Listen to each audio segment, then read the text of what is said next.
Last time in WWE World, we built a match for months and then we delivered, and it's shorter than the still image recap. Following the destruction of Brock Lesnar last night, Stephanie McMahon approached Goldberg and offered him one more title run. Well, she let him in the Royal Rumble, so if he can get through there, then he can get a title run. I'm guessing it's going to get spoiled by Brock though, and that's going to set them up to fight one more time at WrestleMania. Well, that was interesting. It seems that the New Day have just turned heel in order to break the tag team title record. I enjoyed that actually. They've been doing sort of like slightly devious things the last few weeks, but that was just full on cheating. Cesaro had it won, Big E was knocked out on the outside thanks to Sheamus, and Cesaro had Kofi in the sharpshooter and he was tapping. Xavier distracted the referee with Francesca 2 Turbo, making too much noise. As Sheamus tried to get back into the ring, Xavier stopped him. It was good stuff.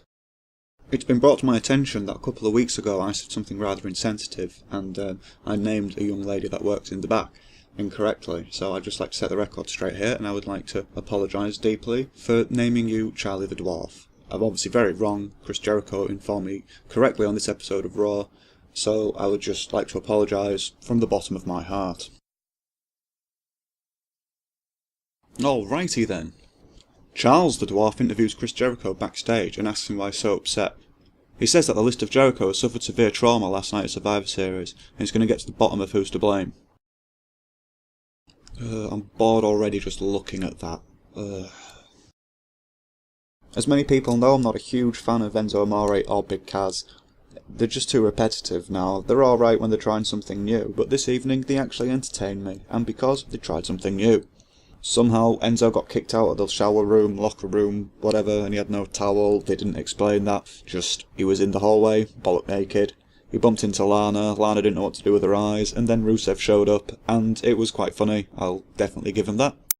Oh, Steph, you big kidder. I see what you did there. You just threatened people's jobs just to motivate them. Oh, you've just got a soft, gooey inside like everybody else, really, haven't you? Oh, no, what's that? You're going to force Mick Foley to punish Sami Zayn for getting screwed out of the Intercontinental Championship. You're going to actually stand there and watch him while he fucking disciplines him. Well, that's a bit of a cunt trick, isn't it? WWE Game Shows and Tactless Stereotype Studios presents another mind-boggling, gobsmacking, head-scratching game of Guess My Ethnicity! And believe it or not, we did actually try to make it more difficult this week. We photoshopped out his backpack and stick of dynamite. Good luck, everyone. Horribly, horribly outdated racial stereotypes aside, Cedric Alexander and Daivari actually have a pretty good match. I like watching the Cruiserweights and I like them being on Raw. I don't think I've got the time to watch 205 Live as well as all the other wrestling that I watch each week. No, poor Jericho, we're still absolutely fucking gutted about his list. Kevin Owens doesn't really give him chance to name him like you think he's going to do. You come out and they bicker and it gets really hostile. And then they swerve it last minute and they blame Roman Reigns and Seth Rollins. It's just great. The fans went mad.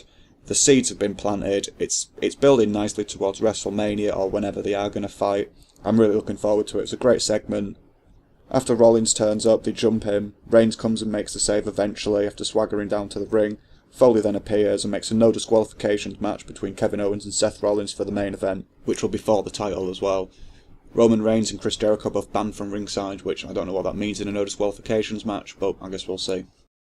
Lana is such a smug cunt. Look at her loving that. Calling the Canadians Americans. They bite. The Scottish didn't bite the other week, but the Canadians did, and she just lapped it up. After the 10-minute introduction for Enzo and Big Kaz, Rusev makes light work of Enzo Amore, much to the happiness of Lana. She also gives them the good old two-fingered salute for fuck off on her way out as well. Good lass. Gallows and Anderson beat the Golden Truth in order to face the New Day next week for the tag team titles.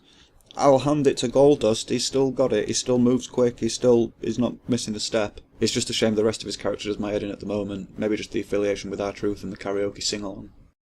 Thanks to Stephanie McMahon's philosophy of Zayn screwed Zayn, Braun Strowman now is the public body smacker for Sami Zayn. He couldn't bring the Intercontinental Championship home because Miz and Maurice's shenanigans. Stephanie's still publicly humiliating Zayn. Foley comes out after a while once Zayn's just completely KO'd. Foley decides to tell the referee to stop it there and then. The crowd are chanting, please don't kill him. I agree, Strowman's been a little sloppy this last couple of weeks.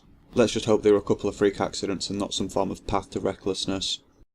Oh, come on, WWE/women of WWE, you can do better than this. You're trying to cast off the whole divas thing. You still got knobheads like me calling you divas because of, well, shit like this. Get rid of it. Divas, divas, blah blah blah, divas, divas, blah blah blah, divas, divas, blah blah blah, please fuck off. So after a certain amount of hand talking and name calling and hair extensions flying, Bayley comes out to try and save Sasha, but she's already been decimated by 3 people. For some reason Bayley tries to climb back into the ring, 9 nudges her off. I don't know why she'd climb in the ring when there's 3 of them and she's already got a friend out of the ring. And then the match is made up for next between Sasha and Bayley and Charlotte and Nia. Sasha made Charlotte tap again with a bank statement. Same old shit really. 3 of the cruiserweights put on another fantastic match. Perkins, Swan and Dar had a nice triple threat match. Swan won with a spinning hook kick to Perkins. And it's more testament to how the guys are great talent, but they're just misused because they're just fighting each other all the time and everyone's seen pretty much all the combinations of these 3 guys already. Maybe not so much Dar, but the rest of the 10 or however many they've got. Yeah, let them work with other people, not just cruiserweights. It'll be good for them, and everybody else. Kevin Owens doesn't even know this bloody lassie's name. He spent his entire promo calling her Renee, and then realised it wasn't her and fucked off. Good stuff. The main event title match between Kevin Owens and Seth Rollins was fun. There was a nice use of tables and chairs and the crowd. There was a mental dive from Rollins from the crowd down to the floor on the concrete. Just when it looked like Rollins was going to win, someone from the crowd appeared and attacked him. It turns out it was El Generico, here to help Kevin Owens. Thanks to the distraction from El Generico, Kevin Owens super kicks Seth, pop-up powerbombs him on the apron, throws him in the ring, and gets the victory to retain his title. Now it's time to look at the good shit from this week. I'm really liking Goldberg's extreme idea to catch a predator, rather than tactfully slowly doing it over the internet for a matter of months. He's just grabbing a child, holding him up in a public building, and seeing if anybody comes for them. I'm guessing he's going to rip the head off as soon as somebody does, but yeah, it's a little extreme, but hats off for his commitment. Enzo Amore actually amused me this week. He's tried something new. He did the usual lines eventually, but there was extra dialogue in there that was different, so he's a good little worker too, he's a good actor. Yeah, he has potential to entertain me all the time, he's just got a bit stale and repetitive. Cesaro's just insane. I'm pretty sure he's a Super Saiyan with no hair. He does kind of look a bit like Nappa as well. The guy's mental. I'm liking the New Day turning heel. It's keeping them fresh and adding a different layer to their story of the title reign. They want to break that record, so they'll do anything to do so. Keep that up. Jericho's just quality for his performance with Owens. It looked like he'd been crying solidly since last night.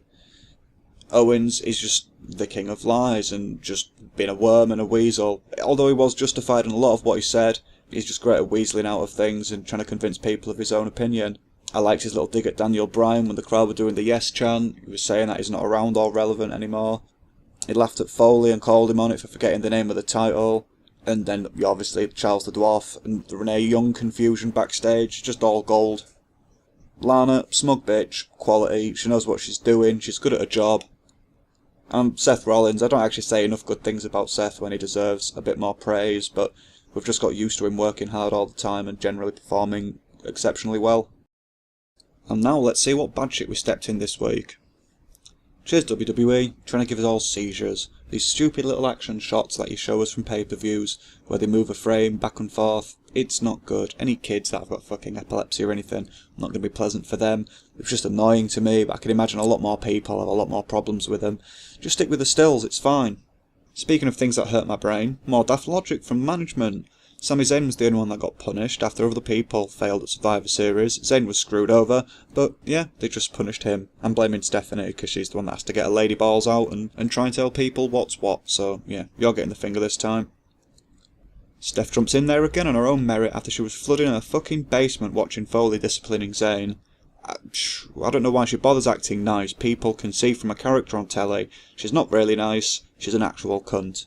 But then she pretends to be nice the next minute, and it's just stupid, it's pointless, fuck off. Can't we just have Foley on his own and then you could just call in so we'd actually have to see you, we'd just have to assume what we've said through the phone with Foley? That'd be better. Please, just get out the spotlight, love. Strowman's got a bit sloppy in the last couple of weeks.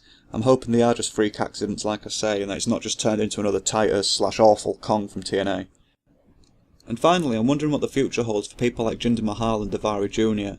Have we got like 10 years, 20 years time, we'll be looking back, just like the WWE now look back for Black History Month and Hispanic History Month, And do we see people from the Middle East? And do we have the same little promo packages where it asks people like Noam Dar and TJ Perkins for all the little stories from when they were younger? And it's like, oh yeah, you know, we always used to insist on exploding ring matches, and it was always slipping stuff into our food. He used to love leaving his backpack at ringside for the crowds to like just stare quietly. You know, psychology, man. Little Davy Backpacker, that's what we used to call him. Oh, we look back so fondly of our memories back in 2016 when he just looked like a lovable little scamp.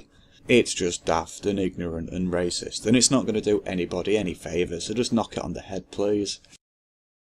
And that's it for another week. If you'd like to comment, please follow the link in the description to the Botchamania site and do so there.